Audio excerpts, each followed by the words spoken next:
Hello, नमस्कार, सलाम, सत श्री अकाल दोस्तों, स्वागत है आपका एक बार फिर से भारत एक मौज में। मैं थोड़ा इस देश की हालत देख के ना थक गया हूँ और मुझे लगता है कि आप भी थक ही गए होंगे। जो भी एक जागरूक नागरिक है, जो भी देख रहा है कि इस देश के अंदर क्या हो रहा है और कौन इसकी कीमत चुका रहा है, वो थक चुका होगा, क्योंकि मुझे लगता है कि हुक्मरान जो है ना वो शायद बहरे हो गए हैं। अब वो कॉकरोच जनता पार्टी ने एक प्रोटेस्ट करके रखा हुआ है जो पूरे कंट्री में घूम रहा है और अभी 3-4 दिन से जंतर मंतर पे बैठा हुआ है। जब तक ये वीडियो आएगा तब तक पता नहीं कहाँ पहुंचेगा वो प्रोटेस्ट। वो सिर्फ एक छोटी सी बात की डिमांड कर रहे हैं कि जो नीट के एग्ज़ाम के लिए जो बंदा रिस्पॉन्सिबल है, मतलब मिनिस्ट्री जो रिस्पॉन्सिबल है, वो अकाउंटेबिलिटी लेके थोड़ा मतलब कम से कम बात तो करे। वो रिज़ाइन मांग रहे हैं, ठीक है यार। आपको पता ही होगा कि यूके के प्राइम मिनिस्टर ने रिज़ाइन कर दिया, तो हमारे यहाँ के हुक्मरानों को ये मालूम ही नहीं है कि एक दफ़ा वो कुर्सी पे पहुँच गए तो वो उससे हट भी सकते हैं। वो उनको लगता है कि ये उनका हक है, उनका अधिकार है, और वो कुर्सी पे बैठ के फिर कुर्सी के साथ फ़र्ज़ अदाई भी नहीं करते हैं। वो जनता को, आवाम को ऐसे ट्रीट करते हैं कि कीड़े मकोड़े हैं, कॉकरोच तो बोल ही दिया, ठीक है। अब ये बच्चे वहां पे प्रोटेस्ट में सिर्फ ये मांग कर रहे हैं कि भाई जो इतने सारे घरों में जिन बच्चों ने सुसाइड किया है because of the failure of the ministry to conduct a fair exam in a way के जैसे होने चाहिए, अगर ये डिमांड वो कर रहे हैं तो क्या गलत है इसमें। लेकिन मैं ये भी देख रहा हूं कि साथ में उस प्रोटेस्ट में नाना प्रकार के ये जो यूट्यूब चैनल्स हैं, जो सो कॉल्ड इन्फ्लुएंस हैं, ये भी वहाँ पे पहुँचते हैं। क्योंकि एक तो क्या है कि सोशल मीडिया ने ना स्टुपिडिटी को भी एम्पलीफाई कर दिया और उसको एक प्लेटफॉर्म दिया है अपनी बकवास करने के लिए। वहाँ पे आके लोग हिंदू मुसलमान करने की कोशिश कर रहे हैं। वहाँ पे आके लोग पहले भी वीडियो में मैंने बोला था, अलग अलग नाम लेके आ रहे हैं। इसके बारे में आपका क्या कहना है? एक वीडियो मैंने देखा जिसमें एक बंदा बोल रहा है कि ये जो लोग प्रोटेस्ट कर रहे हैं इन्होंने देश के लिए क्या किया है। भाई वो प्रोटेस्ट देश के लिए ही कर रहे हैं, देश के भविष्य के लिए ही कर रहे हैं, देश के बच्चों के लिए कर रहे हैं, ताकि जो उनका अधिकार है एजुकेशन वो उनको मिल सके। तो ये बोलना कि वो देश के लिए क्या कर रहे हैं, देखें दोस्तों एक चीज समझ लीजिए आप, अगर प्रोटेस्ट की इजाजत नहीं है ना तो फिर डेमोक्रेसी नहीं है। या तो ये गाना बंद कर दें कि we are the largest democracy, या फिर ये बोलना बंद कर दें कि भैया हम जो है हर 5 साल में इलेक्शन कराते हैं और फिर जनता चूज़ करती है।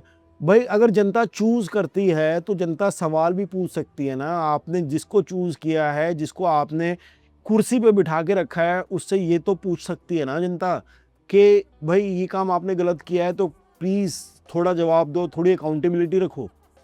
और अगर जनता ये भी नहीं कर सकती और ये करते ही, सवाल पूछते ही जनता एंटी नेशनल है, जनता या तो पाकिस्तानी हैंड आ जाता है कहीं ना कहीं से घूम के, ठीक है, या फिर कोई फॉरेन पावर्स आ जाती हैं, पता नहीं इनको कहाँ से ये जानकारियाँ मालूम पड़ती हैं।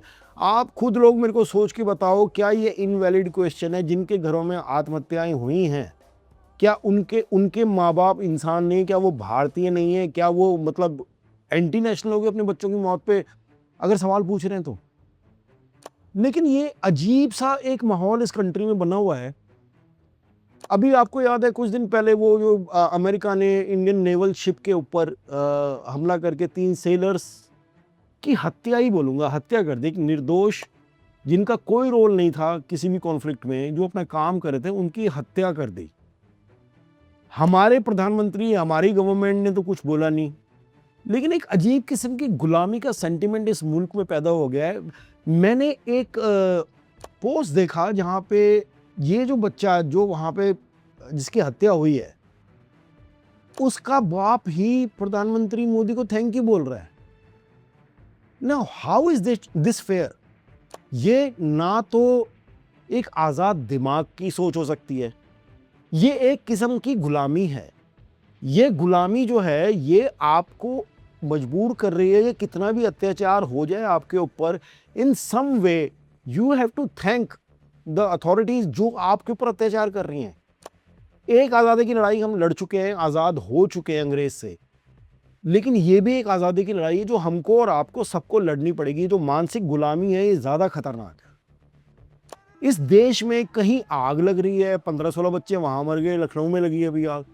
ठीक है, कहीं कोई क्राइम होता है तो एनकाउंटर हो जाता है और उसको वो सेलिब्रेट करा जाता है कि भाई इंसाफ हो गया। ये इंसाफ है तो फिर हमने जुडिशरी क्यों बना के रखी हुई है?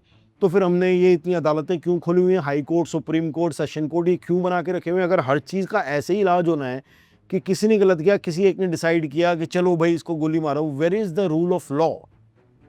The problem right now is that people don't find anything problematic with this.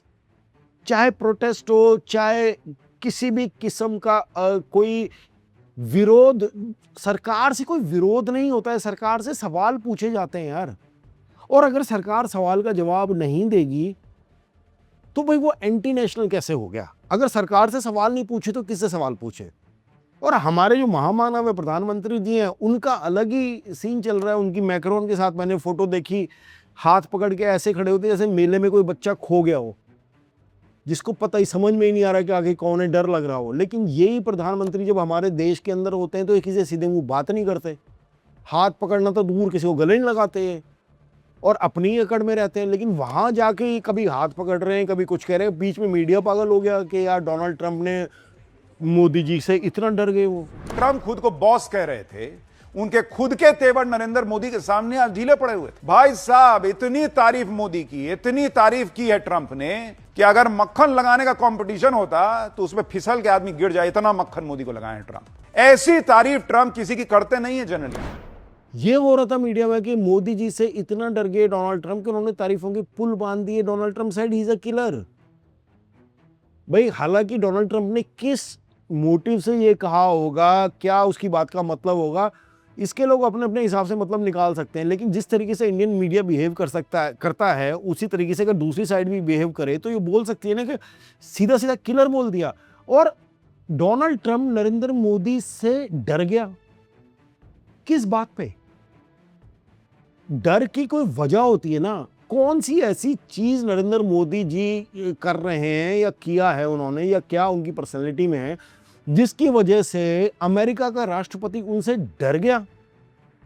Again वही बात है, मैं बार बार बोलता रहता हूं और आपको फिर से बोल रहा हूं कि ये मीडिया जो है ना, ये सबसे बड़ा कल्प्रिट है। और ये आपको इतना बेवकूफ समझता है कि आपको इन सब चीजों में से कुछ दिखाई नहीं दे रहा है। वो आपको ऐसे परोसता है चीजें जैसे आप दूध पीते हुए बच्चे हो। लेकिन दोस्तों, आप दूध पीते हुए बच्चे हो क्या? आप नहीं हो दूध पीते हुए बच्चे यार। आप सब लोगों ने अपनी अपनी जिंदगी में स्ट्रगल किया है, आपने अपनी अपनी जिंदगी में एक मकाम हासिल किया है। किस लिए? For this media and this leadership. सवाल ये नहीं है कि भाई हम मोदी विरोधी हैं या भाजपा विरोधी हैं। सवाल ये है क्या आपको आपके हक मिल रहे हैं इस सरकार के चलते? और अगर आपको आपके हक नहीं मिल रहे हैं तो आप सवाल भी नहीं पूछ सकते उनसे। तो भाई ये क्या, ये कहां से डेमोक्रेसी होगी यार? ये तो जुल्म हो रहा है आपके ऊपर। इतना तो अंग्रेज करते थे यार। अंग्रेज से आजादी आपने ले ली, इनसे कब लोगे? और ये आजादी सिर्फ आपके लिए जरूरी नहीं है, जो आपकी जनरेशन आ रही है ना, उनके लिए जरूरी है। वरना वो आपको गाली बकेंगे कि क्या हमारे लिए छोड़ के गए हो। इंडिया राइट नाउ इस वक्त इस पोजीशन में पहुंचा दिया गया है दुनिया में कि दुनिया भर की गंद, जैसे अमेरिका में डेटा सेंटर्स को लेके प्रोटेस्ट हो गया, डेटा सेंटर्स वहां से हटा दी गई क्योंकि पानी की कमी वो क्रिएट कर रहे थे। आपको मालूम है, आप तो मजे मजे में चैट जीपीटी में एक प्रॉम्प्ट डाल देते हो, चैट जीपीटी एक प्रॉम्प्ट के आंसर में कम से कम 2-4 ग्लास पानी लग जाता है और वो ड्रिंकेबल वाटर है। क्योंकि ये जो कंप्यूटर्स वहाँ पे, सुपर कंप्यूटर्स वहाँ पे लगे हुए हैं, वो सी वाटर से ठंडे नहीं होते, उनको ड्रिंकेबल वाटर ही चाहिए। अमेरिका में वो डेटा सेंटर्स बने, वहाँ पे लोगों ने प्रोटेस्ट कर दिया और वहाँ से डेटा सेंटर्स हट गए। और वो डेटा सेंटर्स कहाँ आ रहे हैं? वो आ रहे हैं हिंदुस्तान के अंदर, जहाँ पे ऑलरेडी पानी की समस्या है। बॉम्बे में हो गए, गोवा में हो गए, दिल्ली में की भी पानी की सिचुएशन कोई बहुत ज़्यादा अच्छी नहीं है। ये डेटा सेंटर्स आपके पास आ रहे हैं। अब आप मेरे को अपने विवेक से सोच के ये बता दीजिए कि ये सरकार जो लोगों को इन्वाइट कर रही है, जिसको ये बोल रही है कि इन्वेस्टमेंट हो रही है, इन्वेस्टमेंट, आपके रिसोर्स लेके, पानी एक बेसिक रिसोर्स है, वो लेके उसको क्या आप इन्वेस्टमेंट कह सकते हो? दोस्तों, मैं इतने सालों से वीडियोस बना रहा हूं और मैं सेम चीजें बोल बोल के थोड़ा थक गया हूं, फैटिग भी हो गया है। लेकिन आप भी सेम चीजें सुन सुन के सह के थक गए हो, फैटिग हो गया होगा आपको भी यार।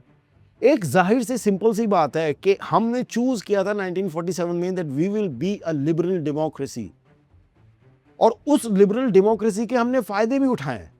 50s, 60s, 70s, 80s, 90s, ये इतने सारे दशक में हिंदुस्तान कहां से कहां पहुंचा। हिंदुस्तान स्पेस में भी गया, हिंदुस्तान ने अपना न्यूक्लियर बॉम्ब भी बनाया। I don't think that's an achievement दो, बट हम केपेबल तो थे उसके, हमने इंडस्ट्रीज़ में बहुत नाम कमाया, हमने जो है सॉफ्टवेयर इंडस्ट्री ऐसी डेवलप करी कि दुनिया भर में सीईओज बैठे हुए हैं हिंदुस्तान के, गूगल हो, माइक्रोसॉफ्ट हो, कोई भी हो, या सारे हिंदुस्तानी बंदे बैठे हुए हैं। इसका हमने फ़ायदा उठाया। Now we are hell bent on killing this idea of India, killing this idea of democracy. आप ये देखो कि पिछले कुछ सालों में किसने प्रोटेस्ट नहीं किया इस सरकार के खिलाफ? किसानों ने किया, एक्टिविस्ट ने किया, स्टूडेंट्स ने किया, टीचर्स ने किया, एकेडमिक्स ने किया। हर बंदे को, सोनम वांगचुक एनवायरमेंटलिस्ट है, उसने भी कर दिया। अब ये स्कूल कॉलेजेस के बच्चे कर रहे हैं। Something must be wrong, something somewhere must be wrong. But ये सवाल सिर्फ मैं और आप ही पूछ सकते हैं, और सिर्फ सरकार से नहीं, आपके आसपास भी जो लोग हैं ना, जो इन सबको जस्टिफाई करते हैं, जो हर चीज को, हर प्रोटेस्ट को, हर विरोध को भारतीय संस्कृति पे अटैक मान लेते हैं। भाई भारतीय संस्कृति ये नहीं है। भारतीय संस्कृति बहुत ही सुलझी हुई और बहुत ही लिबरल संस्कृति है। उस संस्कृति में सवाल पूछे जाते थे, पुरातन काल से देख लो आप, सवाल पूछे जाते थे। उस संस्कृति की रक्षा आपने करनी है या नहीं करनी है, ये अलग बात है, आपका फैसला है। लेकिन जो आपकी संतानें, जो आपके बच्चे हैं, जो इस सोसाइटी में बड़े होंगे, उनको इसकी कीमत चुकानी पड़ेगी। कहीं पे भी आग लग जाती है, कहीं पे भी लोग मर जाते हैं, कहीं पे भी एनकाउंटर हो जाता है, आपके वाहनों में गन्ने का रस मिला के डाल रहे हैं यार, कोई उससे पैसे कमा रहा है, और आप पूछने चले जाओ तो आप एंटी नेशनल हो गए। By what logic is this anti national? In every civilised democracy in this world, people ask questions, and political leaders, people in the position of power, they resign. लेकिन यहां तो आलम ही कुछ और है। यहां तो बादशाह सलामत बोल रहे हैं कि भाई उखाड़ लो, मेरा क्या उखाड़ोगे, मरते हो मर जाओ, चिल्लाते हो चिल्ला जाओ, कुछ भी करते रहो, हम जेलों में ठूसेंगे, हम आप पे मुकदमे लगाएंगे उल्टे सीधे, और फिर जिंदगी भर के लिए आप पे कलंक लगा देंगे, आप एंटी नेशनल हो। कोई भी प्रोटेस्ट, जेन्युइन प्रोटेस्ट भी होगा, वो पाकिस्तानी हेरना जाता है उसके अंदर। यार क्यों इस बेवकूफ़ी के अबिस में हम गिरते जा रहे हैं? ये सवाल जितना मेरा है उतना ही आपका भी है, और ये सवाल उन सब बच्चों का है who look up to us to provide them a better society and a better country। मेरा ये वीडियो बनाने का मकसद सिर्फ यही था कि जो सवाल मुझे परेशान कर रहे हैं, और आई एम श्योर कि आपको भी परेशान कर रहे हैं, आप भी ज़रा उसके बारे में सोचिए, और अपने आसपास ये कॉन्वर्सेशन, ये डिस्कशन, चाहे अपने घर में, चाहे पड़ोस में, चाहे यारों में, चाहे दोस्ती में, ये सवाल उठाएं। क्योंकि अगर सवाल मर गया दोस्तों, तो फ्यूचर मर जाएगा, और फ्यूचर मर गया तो वी आर ओवर। देखते रहिए भारत एक मौज।